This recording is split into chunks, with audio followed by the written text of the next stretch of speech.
কি গো গিন্নি, অনেক দিন তো মাছের মাথা খাই না। আজ খুব মন চাইছে খেতে। তা আজকে মাছের মাথাটা দাও তো। বাবা, আপনার তো অনেক বয়স হয়ে গেছে, তাই এই বয়সে মাছের মাথা খাওয়া ঠিক হবে না। গলায় যদি আবার কোনোভাবে কাঁটা ফাঁটা আটকে যায়। এ নিয়ে তোমার চিন্তা করতে হবে না। এখনো আমি তোমাদের থেকে অনেক শক্ত সামর্থ্য আছি।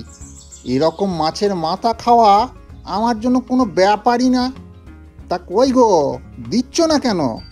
বুড়ো বয়সে আবার ভীমরতি জেগেছে নাকি? তোমার কি এখন মাছের মাথা খাওয়ার বয়স আছে?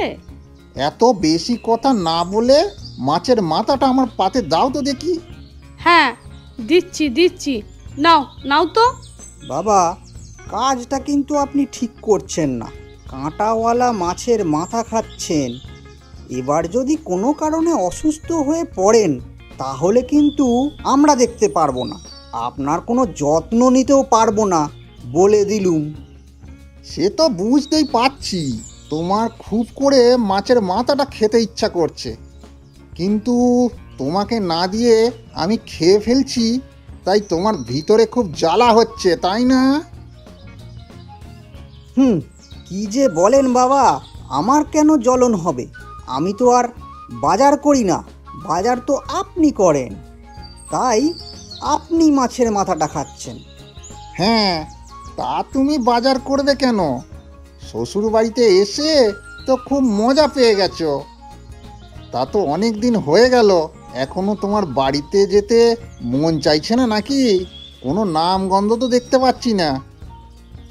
শোনো জামাই বাবাজি, তোমার কি চাকরি বাকরি ব্যবসা বাণিজ্য করতে হবে না? মেয়ের ভরণ পোষণের খরচ তো রয়েছে, তাই না? সে নিয়ে আপনাকে ভাবতে হবে না, আমার বউয়ের খরচের ব্যবস্থা আমি করেই রেখেছি।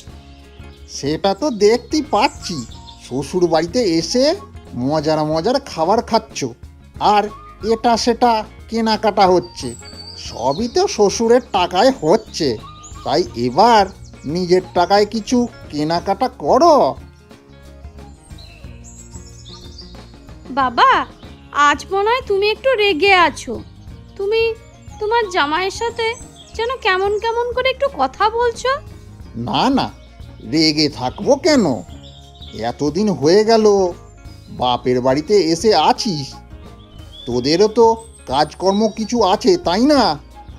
এতদিন কি কেউ বাপের বাড়িতে থাকে? আর আমরা তো বাবা এই মাত্র কিছুদিনের জন্যই তো এসেছি, আর আমরা তো আর বেশি দিন থাকবো না।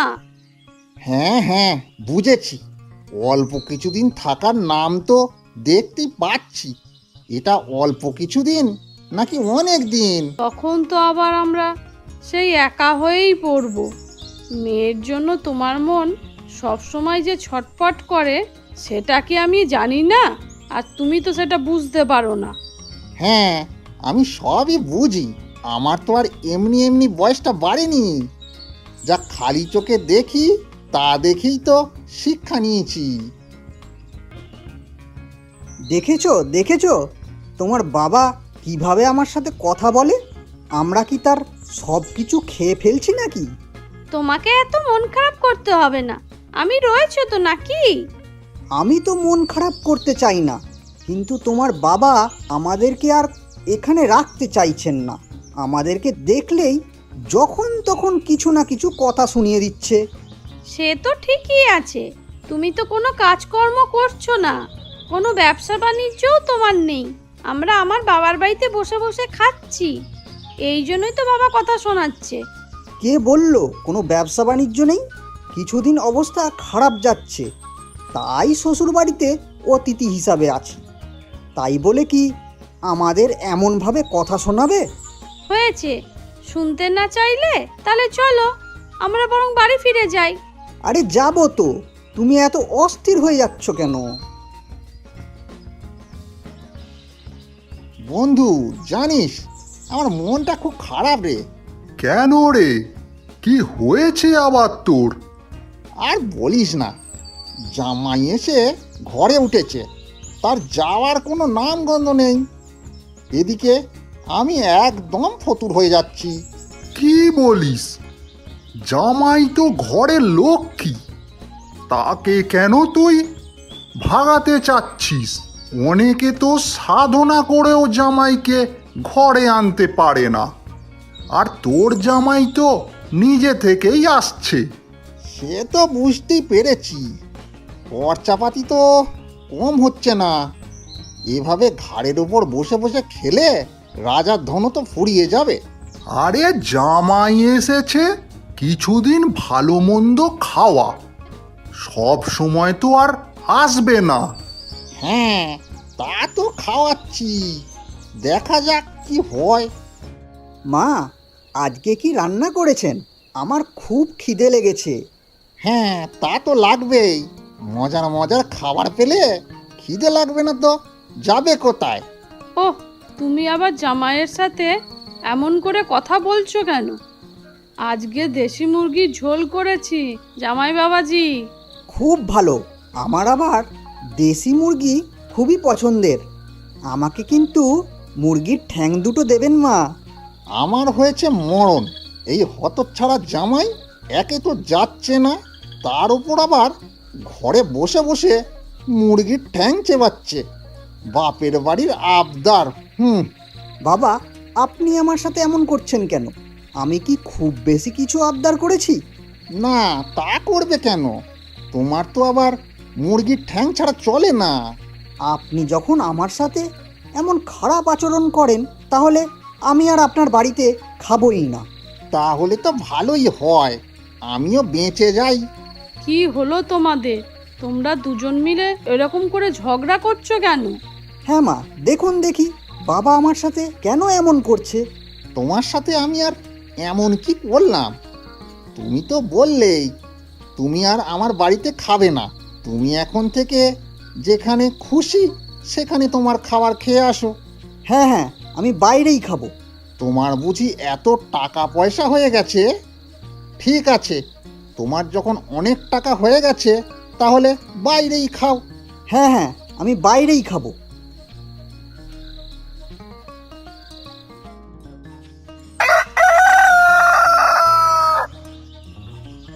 দেখেছো মা, তোমার জামাইয়ের সাথে বাবা কেমন করছে?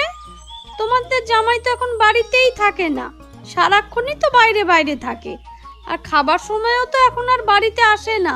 কি করবো রে মা, তোর বাবা তো একটু অন্য রকম, কোনো কিছুই সহ্য করতে পারে না সে। তাই বলে বাবা এইরকম করবে? নিজের একটু মান সম্মান রক্ষা করবে না? তুই তোর বাবার সাথে একটু কথা বলে দেখ না, কিছু করতে পারিস কি না। আমি আর পারছি না এগুলো সব নিয়ে।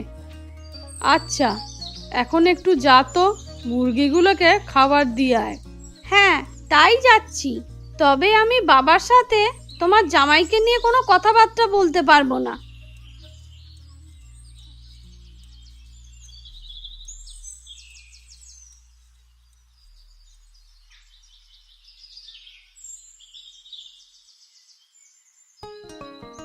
কে আছো?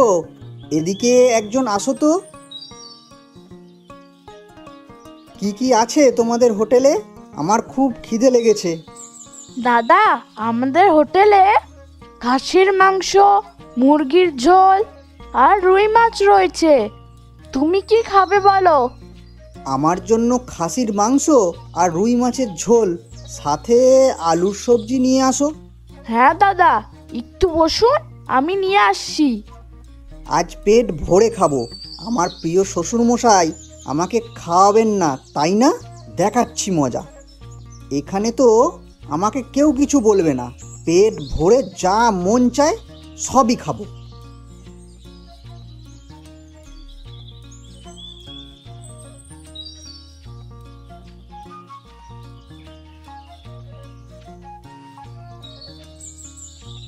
দাদামশাই, এ কি ব্যাপার? খেয়ে চলে যাচ্ছেন যে? বিলটা দিয়ে যাবেন না বুঝি? ও হ্যাঁ, বিল তো দিতেই হবে। তা শোনেন দাদা, আমি হচ্ছি এই গায়ের জামাই, আমার শ্বশুরমশাই হচ্ছেন সৌরভ মণ্ডল। উনি তো এই গায়ের গণ্যমান্য ব্যক্তি। এখন থেকে আমি এই আপনার হোটেলেই খাবার দাবার খাবো। আর যত হিসাবই আসুক না কেন সবই আমার শ্বশুরমশাই দেবেন। বুঝলেন তো কথাটা? ও হ্যাঁ, সৌরভ বাবু। সৌরভ বাবু তো আমাদের গাঁয়ের গণ্যমান্য ব্যক্তি। তা আপনি তার বাড়িতে না খেয়ে এখানে হোটেলে খাচ্ছেন কেন? আসলে আমি একটু ভোজন রসিক মানুষ, সব সময় তো বাড়িতে খেয়ে মন ভরে না, তাই একটু হোটেলে খেয়ে দিয়ে খাবারের স্বাদ নিই। তা আপনি কোন দিন কীরকম রান্নাবান্না করেন সেটাই একটু পরখ করে দেখব। তাই আমি প্রতিদিনই এসে আপনার হোটেলে কম বেশি খাবো। হোটেলের রান্না আজকে বেশ স্বাদের হয়েছে। প্রশংসা শুনে ভালো লাগলো দাদা। তা কোনো সমস্যা হবে না। আপনার যখন মন চায় তখনই এসে খাবেন। আপনি যখন জামাই মানুষ, তাহলে আমি প্রত্যেক দিনই আপনার জন্য ভালো মন্দ কিছু রান্না করব। এছাড়াও আপনার যদি কোনো পছন্দ থাকে তা আমাদেরকে জানাবেন, তাহলে আমরা সেটা আপনার জন্য রান্না করে রাখবো। টাকা পয়সার জন্য তো সৌরভ বাবু রয়েছেন, তার কাছ থেকেই আমি নিয়ে নেব না হয়। হ্যাঁ, তাহলে তো ভালোই হলো। আগামীকাল আমার জন্য টাকি মাছের চচ্চড়ি আর ইলিশ সর্ষে রান্না করে রাখবেন, কাল আমি সেটাই খাবো। অবশ্যই, আমি আপনার জন্য এগুলো সুন্দর করে রান্না করে রাখবো। দাদা, ও দাদা, একটু কথা শুনে যাবেন? অনেক দিন হলো আপনাকে খুঁজছি। আপনার সাথে তো কথাই হয় না, দেখা সাক্ষাৎও হয় না। একটা বিষয় নিয়ে আপনার সাথে একটু কথা বলার ছিল দাদা। হ্যাঁ হ্যাঁ, বলেন কি বিষয়ে কথা আছে আমার সাথে? দাদা, আপনার তো আমার হোটেলে 1 মাসে 35,000 টাকা মতো বিল হয়ে গেল।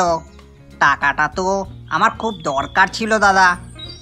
যদি আপনি আমাকে টাকাটা দিয়ে দিতেন খুব উপকার হতো। তাই নাকি? এত টাকার কেন বিল হলো? আমি তো আপনার হোটেল থেকে এত টাকার কোনো কিছু খেয়েছি বলে মনে পড়ে না।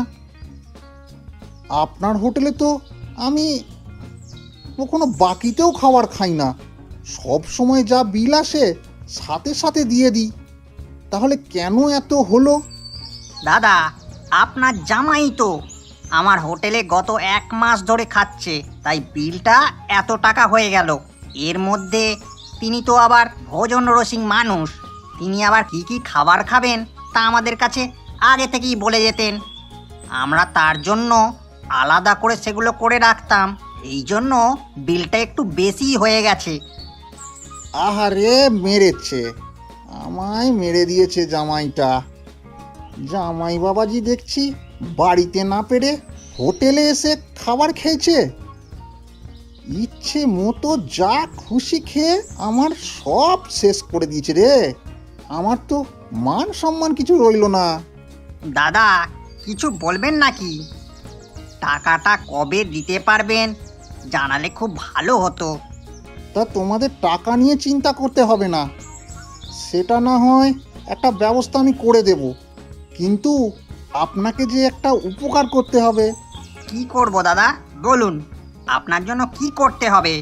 আপনি এখন থেকে জামাইকে আর কথা মতো খাবার রান্না করে দেবেন না। বিভিন্ন কৌশলে তাকে শুধুমাত্র কুমড়োর তরকারি আর করলা ভাজা দেবেন। জামাই যদি অন্য কিছু চায় তখনও বলবেন তার নামে অনেক টাকা বাকি পড়ে গেছে, এগুলো শোধ না করলে ভালো খাবার রান্না করে দিতে পারবেন না। তাহলে তো তিনি রাগ করে কিছুই খাবেন না, আর আমার হোটেলে না খেলে তো আমি কোনো টাকাও পাবো না। বাস, আপনি যদি আমার এই উপকারটা করেন তাহলে আমি আপনার কাছে অনেক কৃতজ্ঞ থাকব, আর আপনার সমস্ত টাকা শোধ করে দেব। বুঝতে পারছি দাদা, তাহলে আপনি এগুলো নিয়ে কিছু ভাববেন না। আপনি যখন বলেছেন আমি আপনার কথা মতোই সব কাজ করে দেব।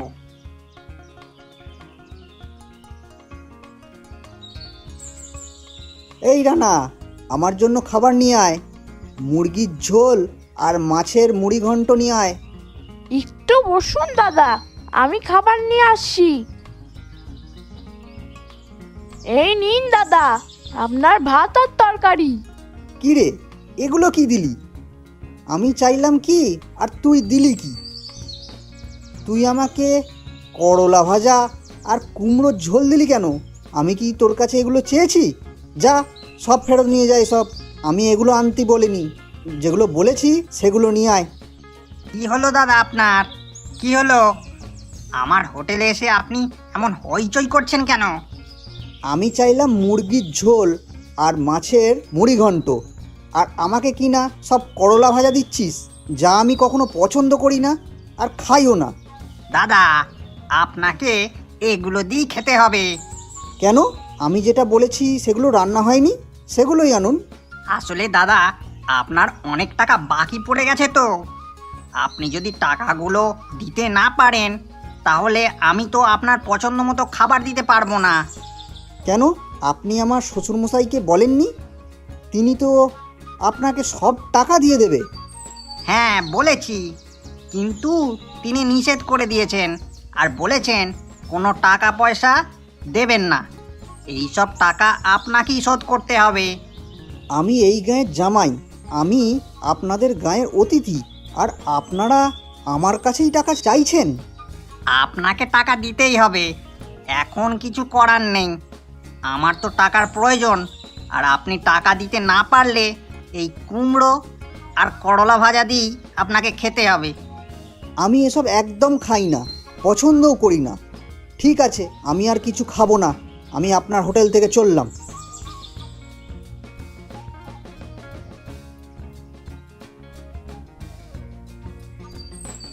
দেখেছ তোমার জামাই 1 মাস হলো সে তো বাড়িতে খায় না, কিন্তু তার মধ্যে হোটেলে নাকি অনেক টাকা বাকি রেখেছে। এত টাকা আমাকে পরিশোধ করতে হবে, আমার তো মাথায় হাত পড়ে গেছে গো। তোমার জামাইকে একটা উচিত শিক্ষা দিতে হবে, বুঝলে? এখান থেকে না সরালে অনেক সমস্যা আছে। ও তো দেখছি অনেক টাকা আমার খসিয়ে দিচ্ছে। বলো কি গো? মা গো মা, এটা তো খুবই খারাপ বিষয়। আমাদের গায়ে আমাদের তো একটা সম্মান আছে, এর মধ্যে জামাই বাবাজি এমন কাজ করলে তো আমাদের তো মান সম্মানই খোয়া যাবে। তোমাকে তো আমি অনেক দিন ধরেই বলেছি, কিন্তু তুমি তো কোনো কথাই কানে তোলো না। এখন দেখলে তোমার জামাই এখন আমার কী কী সমস্যায় ফেলেছে। হ্যাঁ, তা তো দেখলাম। আচ্ছা বলো, এর থেকে আমাদের বাঁচা যায় কিভাবে? এর জন্য কি করতে হবে? শোনো, আমার মাথায় একটা বুদ্ধি এসেছে, আর এটা আমি হোটেলেও বুঝিয়ে বলে এসেছি। এখন বেশ কাজ হয়েছে, তাই তুমিও সেটাই করো। তাহলে অন্তত এই জামাইয়ের অত্যাচার থেকে আমাদের রক্ষা হবে। সে যে এত বড় পেটু, সারাদিন শুধু খাই আর খাই। তাকে এখান থেকে না সরালে আমাদের আর রক্ষা নাই গো গিন্নি। জামাই বাবাজি তো করলা ভাজা আর কুমড়ো একদম পছন্দ করে না। আচ্ছা ঠিক আছে, আমি বরং তাই করব। মা, আমার খুব খিদে লেগেছে, আমাকে খাবার দিন। হ্যাঁ বাবা, এসো।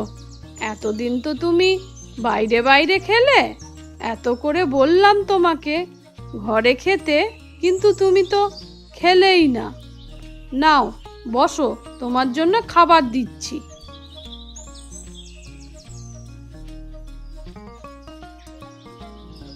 আরে মা, এগুলো কি রান্না করেছেন? আমি তো করলা ভাজা খাই না, তাহলে এগুলো কেন দিলেন? তোমার শ্বশুর আজকে কয়েকদিন বাজার করছে না, এইগুলোই শুধুমাত্র ঘরে ছিল, তাই এইগুলো দিয়ে একটু রান্না করলাম। কি করবে বাবা, এগুলো দিয়েই একটু খেয়ে নাও। কিন্তু আমি তো এগুলো কখনোই খাইনি। বাবা আমার সাথে অনেক দিন ধরেই এমন করছেন। বুঝতে পেরেছি আপনারা আমাকে পছন্দ করেন না, তাই আমার সাথে এমন করছেন। না গো বাবা, তোমাকে কেন আমরা পছন্দ করব না বলো দেখি? তুমি হলে আমার একমাত্র জামাই, তোমাকে পছন্দ না করার কি আছে? তাহলে আপনারা খাবারের সময় এমন সব জিনিসপত্র কেন দিচ্ছেন? এগুলো আমার পছন্দের নয়। বাবা জীবন, এইগুলো তো খারাপ খাবার নয়, এইগুলো খেলে স্বাস্থ্য ভালো থাকে, পেট ভালো থাকে। আর এগুলো না খাবার কি আছে? তুমি এইগুলো খেয়ে নাও। না, আমি এগুলো খেতেই পারবো না। আমার দ্বারা এসব খাবার সম্ভব না।